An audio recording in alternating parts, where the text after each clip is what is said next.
और चुनाव चुनौती में लेना है। चुनौती में इसलिए लेना है कि आप देख लीजिए, हम लोग को भी कहीं न कहीं किसी तरह से समाचार हम लोग के बीच में मिलता है। लोकसभा चुनाव को लेकर काफी चहल पहल बढ़ गई है। एक और जहां राष्ट्रीय पार्टी कांग्रेस और भाजपा आपस में आरोप प्रत्यारोप लगाते हुए जनसंपर्क कर रहे हैं, तो वहीं निर्दलीय उम्मीदवार कहीं किसी से कम नजर नहीं आ रही है। इसी क्रम आजसू पार्टी के केंद्रीय उपाध्यक्ष उमाकांत रजक का एक बयान सामने आया है। उन्होंने पत्रकारों से बातचीत के क्रम में कहे कि चंदन कियारी विधानसभा से नेता प्रतिपक्ष अमर कुमार बावरी से साझा साझेदारी स्थापित कर ढुल्लू महतो को बढ़त दिलाएंगे। इंडी गठबंधन के पास कोई चेहरा नहीं, बिन दूल्हे का बाराती की तैयारी में है, जिसे जनता खारिज कर चुकी है। उन्होंने प्रधानमंत्री नरेंद्र मोदी के विकास कार्यों को ऐतिहासिक बताते विकसित भारत के निर्माण के लिए ढुल्लू महतो को जिताने की जनता से अपील किए। जनता पार्टी के प्रत्याशी धनबाद लोकसभा से हैं श्री ढुल्लू महतो जी, आपका क्या कार्यक्रम है? ये धनबाद लोकसभा क्षेत्र में पार्टी ने हमें लोकसभा स्तरीय प्रभारी नियुक्त किया है और हमें खुशी है इस बात का कि भारतीय जनता पार्टी एनडीए के उम्मीदवार के रूप में ढुल्लू महतो जी प्रत्याशी हैं और उनके लिए पूरा संगठन, पूरे धनबाद जिला में संगठन उनके पक्ष में काम कर रहा है और सभी कार्यकर्ता तन मन के साथ लगे हुए हैं। और आज ये चंदन कियारी में मेरा गृह क्षेत्र है और इस चंदन कियारी में आजसू पार्टी का जो सांगठनिक स्ट्रक्चर है 10 जोन का, ये 10 जोन में आज सभी कार्यकर्ता मोटरसाइकिल रैली करके सभी गांवों में जनता को अपील लोगों ने किया है कि ढुल्लू महतो जी को भारी से भारी मत देकर चंदन कियारी में एक इतिहास बनाने का जो अवसर हमें मिला है, उस अवसर को सभी लोग मिलके मजबूत करने का काम करें और ऐतिहासिक इतिहास बनाने का काम करें। किन मुद्दों को लेकर आप जनता के पास जा रहे हैं मत मांगने के लिए, वोट मांगने के लिए श्री ढुल्लू महतो के लिए? अभी पूरे देश के अंदर में मोदी जी ने 10 साल के अंदर जो ऐतिहासिक कामों को किया है, जैसे भारतवर्ष में आम जनताओं का एक आकांक्षा था, आशा था कि कश्मीर से 370 धारा हटाना और 500 वर्षों से भारतवर्ष के सनातन धर्मियों का एक आस्था था कि राम मंदिर हमारा बने, जहाँ राम जन्मभूमि राम जन्मे हैं वहाँ पर राम मंदिर का निर्माण हो। तो मोदी जी के नेतृत्व में ही आज यहाँ संभव हो पाया है। इसलिए सभी लोग राममय हैं। सनातन धर्म को उन्होंने एक महत्व दिया, सम्मान दिया है। इसलिए मोदी जी के नेतृत्व में हम लोग चाहते हैं कि पुनः तीसरी बार हमारे यशस्वी प्रधानमंत्री नरेंद्र मोदी जी फिर प्रधानमंत्री बने, कि भारत को फिर मोदी जी के पास जो प्लानिंग है 2047 तक का, इस 2047 तक का जो प्लानिंग है विकसित भारत का, उस विकसित भारत को हम लोग मजबूती देने के लिए हम लोग उसमें उनका हाथ को मजबूत करें।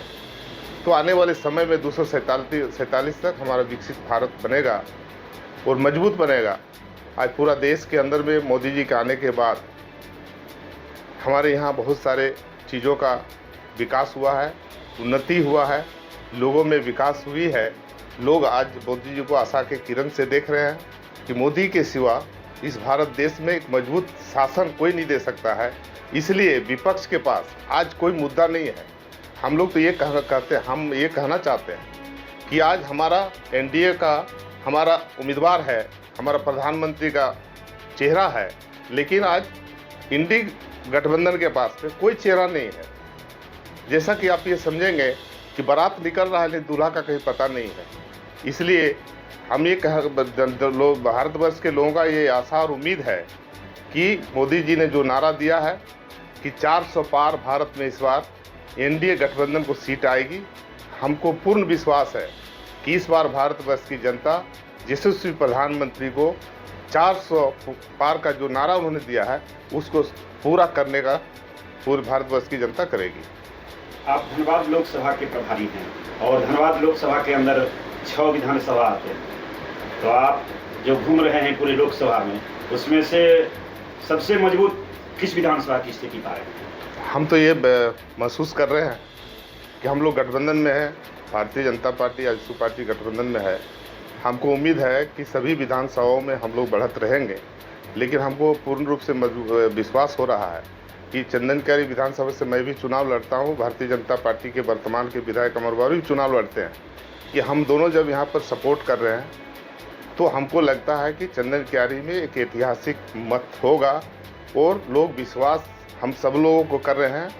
और हमें विश्वास है कि एक ऐतिहासिक मत चंदनकारी से हम लोग ढुल्लू महतो जी को देने के लिए अपील कर रहे हैं जनता से, और एक नया इतिहास चंदनकारी में बने कि हम सब लोग गठबंधन में हैं, मानसिक रूप से तैयार हैं कि हम लोग मोदी जी के हाथ को मजबूत करने के लिए ढुल्लू महतो जी को चंदनकारी में ऐतिहासिक वोट देके उनको एक नया इतिहास बनाने का काम करेंगे। अच्छा, और हम कहते हैं क्या कि बोकारो विधानसभा में, यदि इस लोकसभा के अंदर बोकारो विधानसभा में क्या स्थिति है? अभी जैसा कि मैं संगठन का एक के तहत लोगों को, जो हमारे प्रभारी लोग हैं उन लोगों से बात करके सम्मेलन करके सभी को निर्देशित कर दिया गया है। सभी कार्यकर्ता, सभी पदाधिकारी, सभी आम समर्थक हमारे ढुल्लू महतो जी के लिए प्रयासरत हैं। और पिछले दिनों जो हमारा 2019 में जो चुनाव में जो मत वहाँ पर भारतीय जनता पार्टी के पक्ष में पीएन सिंह जी को मिला था, हमको पूर्ण उम्मीद है उस मत का भी आंकड़ा को छूने का काम बोकारो विधानसभा करेगी, ये हमको पूर्ण विश्वास है। लोकसभा में श्री ढुल्लू महतो के संदर्भ में कुछ जो विरोधाभास बातें आ रही है, उस संदर्भ में आपका क्या कहना है? देखिए, ढुल्लू महतो जी के बारे जो भी लोग बातें उछाल रहे हैं, आज के समय में जो लोग बात उछाल रहे हैं, आज वो अपने गिरवान में झांक के देखे कि हम किसके संदर्भ में कर रहे हैं और कहाँ बैठ के कर रहे हैं। आज जो लोग जेल के अंदर में सलाखों के पीछे है, अपने भाइयों को जिन लोगों ने हत्या किया, मारा पीटा, और वहीं से बैठ के अगर कोई बयान दे रहा है, हम तो ये कहेंगे कि पहले भाई ये निष्पक्ष आपको नहीं हो रहा है। हमको लगता है कि तेज तरार मजदूर किसान का बेटा, गरीब का बेटा, खटने वाला का बेटा को आज यहाँ टिकट मिला है, तो कुछ जो लोग हैं, जो लोग ढुल्लू महतो जी को एक नए सिरे से पेश करने का प्रयास कर रहे हैं, और हमको लगता है और पूरा भरोसा भी है कि जो लोग परोस रहे हैं वो जनता उसका मुंह तोड़ वोट देके जवाब देगी। आपको क्या लगता है कि लोकसभा में ढुल्लू महतो का स्थिति आज की डेट में किस स्थिति में है ढुल्लू महतो? हम तो ये उम्मीद करते हैं कि आज के डेट में, आज हमारा 20 तारीख है, आज के डेट में ढुल्लू महतो बहुत, उनका स्तर ऊंचा है, बहुत ऊंचा है। पीछे कोई लड़ाई में इनका नहीं है, लड़ाई में हम लोग बहुत आगे बढ़ गए हैं। कि जनता का चुनाव है और जनता जब ये तय कर लेगा तो हमको पूरा उम्मीद है कि अगर 1,60,000 पोल होगा तो हम सब लोग प्रयास करिए कि 1,40,000 वोट हम लोग ढुल्लू महतो को देने का काम करेंगे। तो और ये छोटा भाई जरूर अपने इस बात को ध्यान रखेगा और आपका प्रतिनिधित्व करेगा। आपको यहाँ के लोकसभा, क्योंकि जो 5-5 लाख लोगों का आस्था, उतनी बड़ी जीत, उतना बड़ा आंकड़ा, मैं ये बात बोलने के लिए नहीं आया हूं कि आपको जिताना है, बल्कि जिसे ये पूरा अधिकार है अपना लक्ष्य तय करने का, अपने लक्ष्य के लिए नारा देने का। जब एनडीए अपने लक्ष्य, क्योंकि हम उसके आसपास गए, हम उसका चाहते हैं, नया नाम लेके आए हैं, लेकिन कोई नया अवतार नहीं। स्पष्ट राजनीति देश इस चुनाव में, हम कहने को तो कहते हैं कि सांसद चुनेंगे, लेकिन इस चुनाव का मापदंड